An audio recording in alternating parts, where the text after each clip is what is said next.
Les capteurs de l'observatoire Atlas à Hawaï ont capturé quelque chose qui ne devrait pas être là. Au début, cela ressemblait juste à un autre point de lumière perdu aux confins du ciel. Mais le suivi a révélé quelque chose d'impossible à ignorer. Un objet traversait le système solaire sur une trajectoire hyperbolique, le signe indubitable d'un visiteur interstellaire. Jusqu'à présent, seuls 2 corps de ce type avaient été confirmés, Oumuamua en 2017 et la comète Borisov en 2019. Maintenant, un 3e est apparu à l'horizon, son nom, 3I Atlas. Le problème n'était pas seulement la rareté du phénomène, c'était le comportement de l'objet. Contrairement à n'importe quelle comète, le 3I Atlas n'avait pas de queue, ne libérait pas de gaz et ne tournait pas de manière chaotique. Au lieu de cela, il avançait de manière constante à une vitesse supérieure à 240 millions de kilomètres par heure. Et, le détail le plus inquiétant, il présentait une accélération que la gravité ne pouvait expliquer. Ce détail a immédiatement alerté les astrophysiciens. Lorsqu'un corps accélère sans expulser de matière, l'hypothèse restante est claire, propulsion non naturelle. Le souvenir fut immédiat. En 2017, l'astrophysicien de Harvard, Avi Loeb, a suggéré qu'Oumuamua pourrait être une sonde interstellaire conçue par une civilisation avancée. À l'époque, la théorie a été écartée car jugée trop audacieuse. Maintenant, avec 3I Atlas, les mêmes signes réapparaissaient, mais cette fois avec encore plus de preuves. Les données initiales ont révélé une autre anomalie. La luminosité de l'objet était trop intense pour sa distance. Les estimations indiquent que, s'il était composé de roches ou de glace ordinaire, il aurait mesuré 20 km de diamètre pour refléter cette lumière. Mais les calculs de masse n'ont pas confirmé cette dimension. C'était comme si la surface était métallique ou polie, reflétant artificiellement la lumière solaire. L'hypothèse avancée par des groupes indépendants était inquiétante. Il pourrait s'agir d'une structure avec des propriétés réfléchissantes inhabituelles, peut-être quelque chose de construit. Tandis que la communauté scientifique tentait de rester prudente, les dilemmes techniques s'accumulaient. Les objets naturels ont tendance à tourner de manière irrégulière, révélant des variations de luminosité à mesure que la lumière les frappe, sous différents angles. Mais 3I Atlas est resté stable, constant, comme si son orientation était sous contrôle. Une comète devrait perdre du matériau en s'approchant du Soleil, libérant des jets qui modifient son mouvement. Rien de tout cela n'a été observé. L'objet avançait simplement, précis, imperturbable. Ce comportement contrastait avec ce que nous savons sur la dynamique orbitale. Selon le physicien Stéphane Kemaduras de l'université de Cambridge, toute accélération non gravitationnelle devrait être accompagnée de signes clairs d'éjection de matière. L'absence de ce facteur nous pose un dilemme. Soit nous faisons face à une physique encore inconnue, soit à une technologie en fonctionnement. La phrase a circulé dans des rapports préliminaires, mais n'a jamais pris de l'ampleur dans les conférences officielles. Il était trop tôt pour tirer des conclusions, mais trop tard pour nier son étrangeté. Le public auparavant inconnu du phénomène a commencé à recevoir des informations dans des notes discrètes. L'Union astronomique internationale a confirmé la désignation 3I Atlas seulement quelques semaines après, alors que des enregistrements indépendants d'astronomes amateurs s'accumulaient déjà. Ils ont examiné des archives anciennes et ont trouvé des images de l'objet des mois avant la découverte officielle. La constatation était inévitable, il avait déjà été observé, mais ce n'est que maintenant qu'il attirait l'attention. Cela a alimenté les soupçons d'une possible fuite d'informations, retardée ou filtrée. Au milieu de ce scénario, un point est devenu central. La trajectoire. 3I Atlas ne suivait pas seulement une trajectoire rapide à travers le système solaire.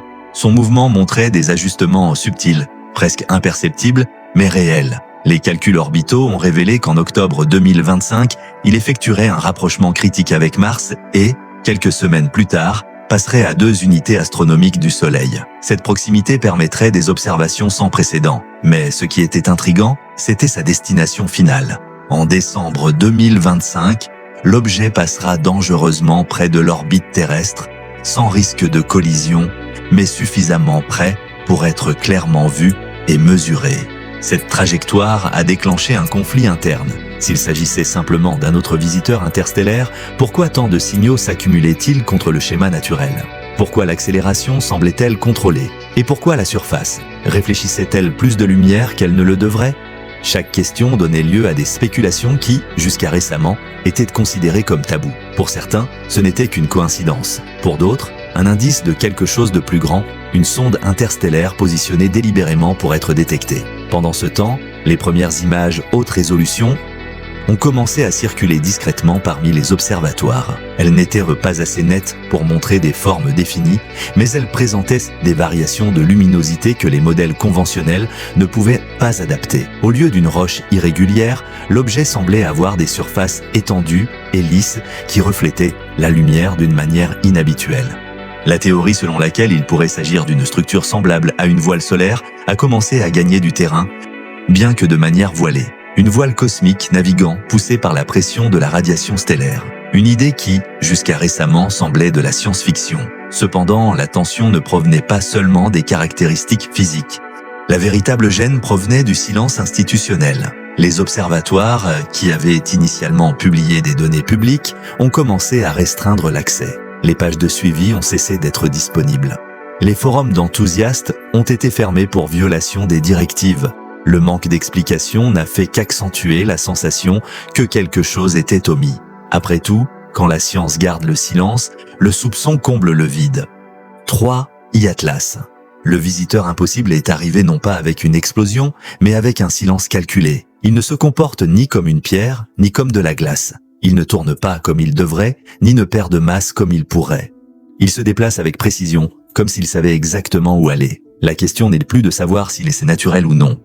La question est ce que nous sommes sur le point de découvrir en regardant de plus près. Car lorsque le télescope spatial James Webb a finalement focalisé ses capteurs sur 3I Atlas, ce qu'il a trouvé n'était pas seulement de la matière. C'était un motif étrange, délibéré et impossible à ignorer. Le signal impossible. Quand le télescope spatial James Webb a pointé vers 3I Atlas, les scientifiques espérèrent confirmer si l'objet était de la glace, de la roche ou un hybride inconnu. Après tout, le Webb n'est pas seulement le successeur du Hubble.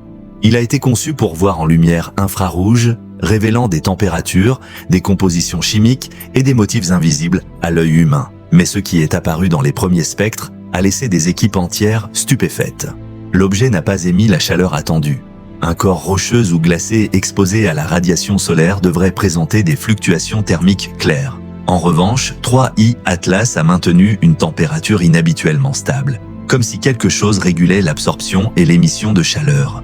C'était comme observer une roche dans le désert qui, sous le soleil brûlant, insistait à rester froide. Encore plus inquiétante fut l'absence des lignes spectrales typiques. Les comètes libèrent des gaz qui laissent des traces chimiques spécifiques. Eau, dioxyde de carbone, méthane, aucun de ces signaux n'est apparu. En revanche, le spectre montrait des lacunes, comme si certaines longueurs d'onde étaient bloquées ou absorbées par une surface inhabituelle. Pour certains experts, cela semblait moins être un corps naturel et plus quelque chose conçu pour dissimuler sa composition. Mais la plus grande anomalie ne se trouvait pas dans la lumière, mais dans le son cosmique. Tandis que le Webb observait en lumière infrarouge, les radiotélescopes ont commencé à capter un motif d'émission faible, presque imperceptible, mais répétitif. Ce n'était pas un signal clair comme un signal radar. Mais ce n'était pas non plus aléatoire comme le bruit naturel de l'espace. C'était un motif irrégulier, trop structuré pour être fortuit. Des équipes indépendantes au Japon et en France ont appliqué des méthodes d'analyse spectrale au signal. La surprise fut immédiate. Les intervalles entre les impulsions suivaient des séquences mathématiques connues. D'abord, des nombres premiers, puis des approximations de la série de Fibonacci. Même des corrélations avec des unités de temps terrestres ont été trouvées. Secondes, minutes. Coïncidence ? Peut-être. Mais la répétition était trop claire pour l'ignorer. Ce détail impacte directement notre vision du monde. Les mathématiques sont considérées comme le langage universel, quelque chose d'indépendant de la culture, de la biologie ou de la planète. Lorsque le radiotélescope d'Arecibo a envoyé le célèbre message interstellaire en 1974, il a été construit avec des motifs binaires et des séquences mathématiques précisément parce qu'on croyait qu'ils étaient universels. Maintenant, avec 3I Atlas, ce n'est pas nous qui l'avons envoyé, mais l'espace qui a répondu. Cette possibilité a provoqué des réactions contradictoires. D'un côté, des scientifiques fascinés par l'opportunité de témoigner de quelque chose d'unique. De l'autre, des institutions qui tentèrent de cacher des informations. Peu après la divulgation préliminaire, les pages publiques de suivi ont cessé d'être disponibles. Des forums pour astronomes amateurs qui, compilés, ont vu leurs données suspendues. Les profils d'experts commentant les irrégularités dans les signaux ont simplement disparu des réseaux sociaux. L'explication officielle l'a qualifié de limitation de la spéculation. Mais pour ceux qui suivirent de près la situation, cela ressemblait à un blocage d'informations coordonnées. Ce climat de silence n'a fait qu'augmenter la tension. Pour le public, un dilemme persistait. Faire confiance à la version officielle qui traitait le 3M Atlas comme un visiteur anormal mais naturel. Ou croire aux signes que quelque chose d'autre était en jeu. Et c'est ici que la découverte impacte la vie quotidienne. Dans un monde déjà marqué par la désinformation et une crise de confiance envers les institutions, un objet spatial expose nos propres faiblesses. La peur ne réside pas seulement dans ce qu'est l'objet, mais dans qui décide de ce que nous pouvons ou ne pouvons pas savoir à son sujet. Pendant ce temps, les données continuèrent d'arriver. Une équipe de Caltech a réalisé des simulations basées sur la variation de la luminosité de l'objet. Les résultats ont suggéré qu'il pourrait être composé de structures ultra fines, similaires aux voiles solaires, capables d'ajuster leur orientation selon la pression de la lumière stellaire. Cette technologie, encore expérimentale sur Terre, est considérée comme prometteuse pour les voyages interstellaires car elle ne nécessite pas de carburant.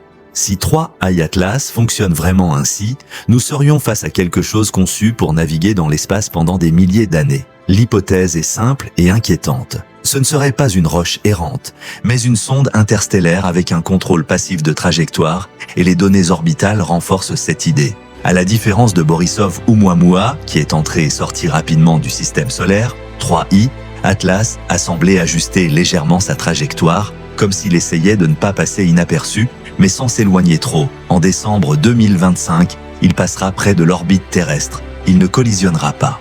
Elle ne la touchera pas. Elle s'approchera juste assez pour être visible. Et cela en soi semble intentionnel. Si tu es arrivé jusqu'ici, tu te seras rendu compte que ce sujet va bien au-delà de l'astronomie. Nous parlons de notre réaction lorsque l'inattendu met à l'épreuve nos certitudes. C'est pourquoi je t'invite à t'abonner à la chaîne et à aimer la vidéo.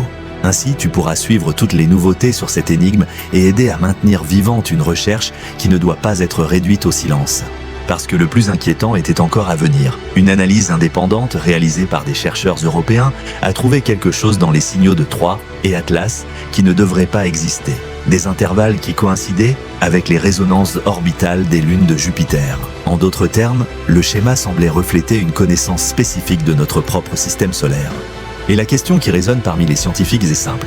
Comment un objet interstellaire pourrait-il transporter des informations aussi précises sur un endroit qu'il ne devrait, en théorie, jamais connaître?